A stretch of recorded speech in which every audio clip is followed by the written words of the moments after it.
నమస్తే, నేను కిషోర్ కుమార్. ఈ వీడియో మీరు మొదటిసారి మన ఛానల్లో చూస్తున్నట్టయితే దయచేసి ఈ ఛానల్ని సబ్స్క్రైబ్ చేయండి. అదేవిధంగా కింద మీకు హైప్ బటన్ కనిపిస్తే దాన్ని ప్రెస్ చేసి మాకు పాయింట్లు ఇవ్వటం కూడా మర్చిపోకండి. మీ ప్రోత్సాహమే మాకు కొండంత బలాన్ని ఇస్తుంది. ఈరోజు సబ్జెక్ట్ ఏంటంటే జగన్మోహన్ రెడ్డి నిరాహార దీక్ష. ఉత్త నిరాహార దీక్ష కాదు, ఆమరణ నిరాహార దీక్ష చేస్తాడా, చేయబోతున్నాడా, చేసే అవకాశం ఉందా, దానికి కారణాలేంటి అనేటటువంటి అంశాల మీద ప్రస్తుతం సోషల్ మీడియాలో కానివ్వండి, కొన్ని నమ్మదగినటువంటి వెబ్సైట్లో వస్తున్నటువంటి వార్తా కథనాలేంటి, అందుట్లో ఎంతవరకు విశ్వసనీయత ఉంది, ఎంతవరకు నిజాలు ఉన్నాయి అనేటటువంటి అంశాలని నేను ఈరోజు విశ్లేషించేటటువంటి ప్రయత్నం, విశదీకరించేటటువంటి ప్రయత్నం అయితే చేయబోతున్నాను. కాబట్టి ఎక్కడా స్కిప్ చేయొద్దు. ఈ ఆసక్తికరమైనటువంటి కథనాన్ని మొత్తం చూడండి. చూసిన తర్వాత మీ అభిప్రాయాన్ని నిష్పక్షపాతంగా కమెంట్ రూపంలో తెలియజేసే ప్రయత్నం కూడా చేయండి. సరే, ఇక అసలు మ్యాటర్కి వద్దాం.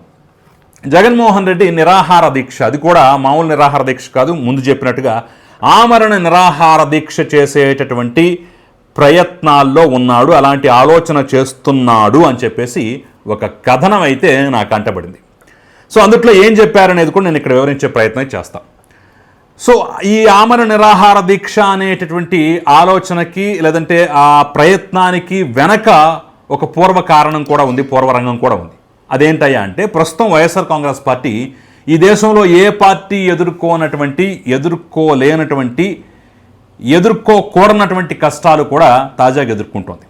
వరస పెట్టి దెబ్బ మీద దెబ్బలు, నెల రోజుల వ్యవధిలోనే 4-5 దారుణమైన దెబ్బలు. ఆ పార్టీ ప్రతిష్ట మసకబారిపోవటం సంగతి కాసేపు పక్కన పెట్టండి, పాతాళం లోతు కూరుకుపోయింది. ఎలా అంటారా, సిదిరి అప్పలరాజు కొడుకు ఇష్యూతో మొదలు పెడితే అన్నీ వరుస పెట్టి దెబ్బలే. ఎక్కడో ఒక గొర్రెల కాపరిని సిదిరి అప్పలరాజు కొడుకు గుద్దటం ఏంటి, గుద్దిన తర్వాత దాన్ని కవర్ చేసేందుకు ఆ యాక్సిడెంట్ మావాడు చేయలేదని చెప్పేసి వేరే వాడిని తీసుకొచ్చి అక్కడ కవర్ చేసే ప్రయత్నం, ఇవన్నీ సీసీ కెమెరా ఫుటేజ్తో సహా బయటపడిపోయి ఇప్పుడు తండ్రి కొడుకులు ఇద్దరూ జైలు పాలైనటువంటి సందర్భం మెయిన్ మొదటి దెబ్బ అయితే, ఆ ఇష్యూలో పీకల్లోతులో కూరుకుపోయి అసలు ప్రతిష్ట మొత్తం డ్యామేజ్ అనే పరిస్థితి. దాని నుంచి కోలుకోకముందే తమ్మినేని సీతారాం, మాజీ శాసనసభ స్పీకర్, ఆయన కుటుంబం బతికున్న మనుషులనే చచ్చిపోయారని చెప్పేసి ఫేక్ డెత్ సర్టిఫికెట్లు పుట్టించి దాదాపు 4-5 కోట్ల రూపాయల విలువైనటువంటి భూమిని సొంతం చేసుకున్నారనేటటువంటి ఆరోపణలు, దీని మీద కేసు నమోదు కావటం, పోలీసులు అరెస్ట్ చేయడానికి వస్తే కుటుంబంతో సహా పారిపోవటం, అజ్ఞాతంలో ఉండటం, ఏదో తాత్కాలికంగా కోర్టు నుంచి రిలీఫ్ తెచ్చుకొని మహాప్రభు మాకేం తెలియదని చెప్పేసి చేతులు జోడించి తమ్మినేని సీతారాం వంటి వాళ్ళు వీడియోలు రిలీజ్ చేసుకున్నటువంటి దౌర్భాగ్య పరిస్థితి. ఇది ఇంకా పాతాళానికి చేర్చింది. ఇది అసలు భూ కబ్జాదారులు, హంతకులు వీళ్ళు మాత్రం ఉంటారా అని చెప్పేసి ఒక ముద్ర పడిపోయినటువంటి పరిస్థితి. ఆ మధ్యలో సందట్లో సడేమి అలాగా భూమిని కరుణాకర్ రెడ్డి ఆక్రమించిన భూములన్నీ కబ్జావని చెప్పేసి దాదాపు 10 ఎకరాల భూమిని రెవెన్యూ అధికారులు వెళ్ళి స్వాధీనం చేసుకున్నారు. సరే, దాని మీద ఎవరు పెద్దగా ఫోకస్ చేయకపోయినా అది కూడా డ్యామేజ్.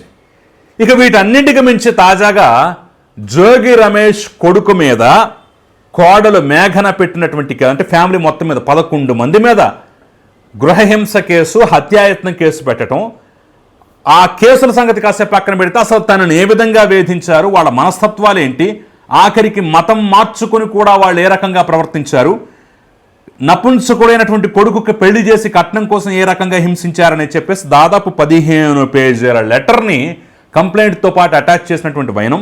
ఆ లెటర్ చదివిన తర్వాత కడుపు మండనటువంటి వాళ్ళు, కోపం రానటువంటి వాళ్ళు ఎవరూ లేనటువంటి పరిస్థితులు మనం చూసాం గత 3-4 రోజులుగా. ఇక ఈ అంశంతో అయితే ఇక ప్రతిష్ట మరీ పాతాళానికి పడిపోయింది. మధ్యలో రోజా వంటి వాళ్ళకు కూడా శ్రీముఖాలు అందటం, ఈ అంశాలు, ఈ పరిణామాల పరిస్థితులు మొత్తం మనం చూసాం.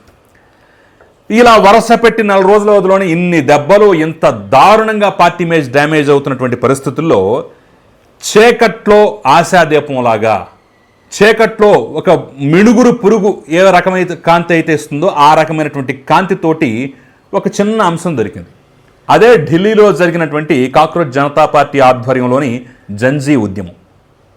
నీట్ పేపర్ లీకుకు సంబంధించి జంజీలు దాదాపు 45 రోజుల పాటు సీజేపీ ఆధ్వర్యంలో వాళ్ళు రకరకాల రూపంలో ప్రొటెస్ట్ చేయటం, సోనం వాంగ్చుక్ వంటి వాళ్ళు నిరాహార దీక్ష కూర్చోవటం, చివరికి ప్రధానమంత్రి దిగొచ్చి సెల్ఫీ వీడియోలు పెట్టాల్సిన పరిస్థితి, ఆఖరికి ధర్మేంద్ర ప్రధాన్ కూడా నేను ఇక రాజీనామా చేస్తున్నా, దిగిపోతున్నా అని చెప్పేసి తన రాజీనామా లేఖను కూడా ఇచ్చేయటం, ఇవన్నీ చకచకా జరిగిపోయిన తర్వాత ఎక్కడో ఒక చిన్న ఆశ అయితే దీన్ని చూసి వైసీపీలో కూడా వచ్చిందట.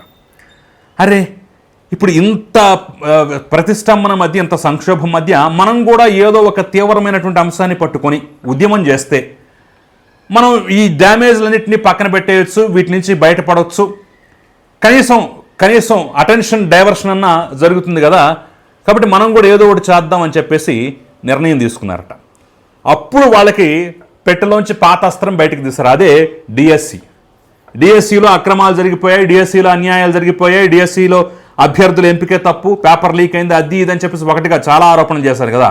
మళ్ళీ పాత చింతకాయ పచ్చనే తీసుకొచ్చి ఫ్రెష్గా నూనె పోసి మసాలా గింజలు వేసి తాలింపు పెట్టి మళ్ళీ కొత్త దానిలాగా వడ్డిద్దాం, దీనివల్ల ఏమైనా ప్రయోజనం ఉంటుందో అని చెప్పేసి ఆలోచన వచ్చింది. ఆల్రెడీ దీనికి సంబంధించినటువంటి నిరసన కార్యక్రమాలు, సెల్ఫీ వీడియోలు రిలీజ్ చేయటం, ధర్మేంద్ర ప్రధాన్ రాజీనామా చేశాడు అక్కడ నీట్ లీక్కు సంబంధించి. మరి ఇక్కడ డిఎస్సిలో కూడా అలాగే జరిగింది, నువ్వెందుకు రాజీనామా చేయమని చెప్పేసి శృతిలో పాడటం మొదలుపెట్టారు. అయితే ఇలా శృతిలో పాడితే సరిపోదు, దీన్ని ఒక తీవ్ర స్థాయికి తీసుకువెళ్ళాలంటే సోనం వాంగ్చుక్ టైప్లో జగన్మోహన్ రెడ్డి కూడా ఇక్కడ డిఎస్సికి వ్యతిరేకంగా, లేదంటే డిఎస్సి అక్రమాలని చెప్పేసి ఒక నిరాహార దీక్ష కూర్చుంటే, అంతెందుకు డైరెక్ట్ పాయింట్ లోకేషే రాజీనామా చేయాలని చెప్పేసి నిరాహార దీక్ష కూర్చుంటే పని జరుగుతుందేమో, కనీసం మూడు మారిపోతుందేమో, ఒక రాష్ట్రంలో ఒక ఉద్రిక్త పరిస్థితులు వస్తాయేమో అని చెప్పేసి అయితే ఒక ఆశ అయితే కలిగిందట. సో ఆశ కలిగిన వాళ్ళు ఎవరో జగన్మోహన్ రెడ్డి చెవిలో కూడా ఇది ఊదినట్టుగా, మరి ఈ అంశం మీద దిగుదామా లేదా అనేటటువంటి తర్జన భర్జన మధ్య ఒక ఆలోచన, అంటే దిగితే ఎలా ఉంటుంది, నిరాహార దీక్ష కూర్చుంటే ఎలా ఉంటుంది, ప్రభుత్వం ప్రతిస్పందన ఎలా ఉంటుంది అనేటటువంటి అంశాల మీద చర్చలు చేస్తున్నారట. సో ప్రభుత్వం ప్రతిస్పందన కాసేపు పక్కన పెడితే తమకు మద్దతు ఇచ్చేవాళ్ళు ఎవరు? రాష్ట్రంలో ఉన్నటువంటి నిరుద్యోగ యువత మొత్తం, డిఎస్సి రాసినటువంటి ఉద్యోగాలు రానటువంటి నిరుద్యోగ యువత మొత్తం మన దగ్గరకు వస్తుందా, మనకు మద్దతుగా వాళ్ళు కోరతారా లేదా అనే ఒక చర్చ అయితే ప్రస్తుతం జరుగుతుందట. సో ఆ చర్చల తర్వాత దీన్ని ఏ రకంగా ముందుకు తీసుకెళ్ళాలంటే నిరాహార దీక్ష కూర్చోవాలా లేదా అనేటటువంటి ఒక ఫైనల్ డెసిషన్ కూడా తీసుకునేటటువంటి అవకాశం ఉందని చెప్పేసి ఒక ప్రముఖమైనటువంటి వెబ్సైట్లో ఒక వార్తా కథనం అయితే వచ్చింది. సో మరి ఇది ఎంతవరకు నిజం, ఎంతవరకు వాస్తవం అనేటటువంటి అంశాలు ఒక్కసారి చూసే ముందు అసలు డిఎస్సిలో నిజంగానే అక్రమాలు జరిగాయి లేదా అనేటటువంటి అంశం మీద కూడా నేను క్లియర్ కట్గా మాట్లాడే ప్రయత్నం చేస్తాను. నీట్ పేపర్ లీక్ అయిందంటానికి పక్కా ఆధారాలు ఉన్నాయి, సాక్ష్యాలు ఉన్నాయి. డిఎస్సిలో అలా లీక్ జరిగిందని చెప్పడానికి ఒక్క ఆధారం ఉందా? లేదు. డిఎస్సి నోటిఫికేషన్ ఇచ్చిన దగ్గర నుంచి నిన్న మొన్నటి వరకు, అంటే డిఎస్సి నోటిఫికేషన్ ఇచ్చిన మొదటి రోజు దగ్గర నుంచి చూసుకుంటే నిన్న మొన్న హైకోర్టు చేతిలో చివాట్లు తిని పిటిషన్ వెనక్కి తీసుకున్నటువంటి YCP MLC Parvathareddy Chandrasekhar Reddy petition వరకు చూసుకుంటే 241 కేసులు వేశారు కోర్టులో. మరి ఏం జరిగింది? ఒక్క దాంట్లోనే సాక్ష్యం చూపించగలిగారా? ఒక్క దాంట్లోనే ఆధారం ఇవ్వగలిగారా? ఒక్క అంశం మీదైనా సరే కోర్టు కఠినాతి కఠినంగా 16,000 పైచులకు ఉద్యోగాలు ఇచ్చేశారు. మరి ఎక్కడ ఏ స్టేజ్లో చిన్న బ్రేక్ కూడా ఎందుకు వేయలేకపోయారు, ఎందుకు వేయించలేకపోయారు? ఆరోపణలు మాత్రమే తప్ప వాస్తవాలు లేవని చెప్పేసి చాలా క్లియర్గా తెలుస్తోంది కదా. అయినా కానీ మళ్ళీ అదే పాత చింతకాయ పచ్చని అయితే తీసుకురాబోతున్నారు. ఇక ఫైనల్గా ఇది చేస్తే ఉద్యమానికి ఏమైనా బలం వస్తుందా, జగన్మోహన్ రెడ్డికి మద్దతు వస్తుందా అంటే డిఎస్సి మీద ఏ పార్టీ కలిసి వచ్చేటటువంటి అవకాశం అయితే కనిపించట్లేదు, ఆఖరికి వామపక్షాలతో సహా. ఎందుకంటే ఆల్రెడీ ప్రభుత్వం తరపున, అధికారుల తరపున అన్ని అంశాల మీద వివరణలు ఇచ్చి వాస్తవాలు ఇవి అని చెప్పేసి ప్రతి అంశానికి ఇదిగో ఇది వాస్తవం అని చెప్పేసి కౌంటర్ ఇచ్చినటువంటి ప్రతి అంశం ఇప్పుడు పబ్లిక్ డొమైన్లో ఉంది. మరి అలాంటప్పుడు ఎవరు కదులొస్తారు?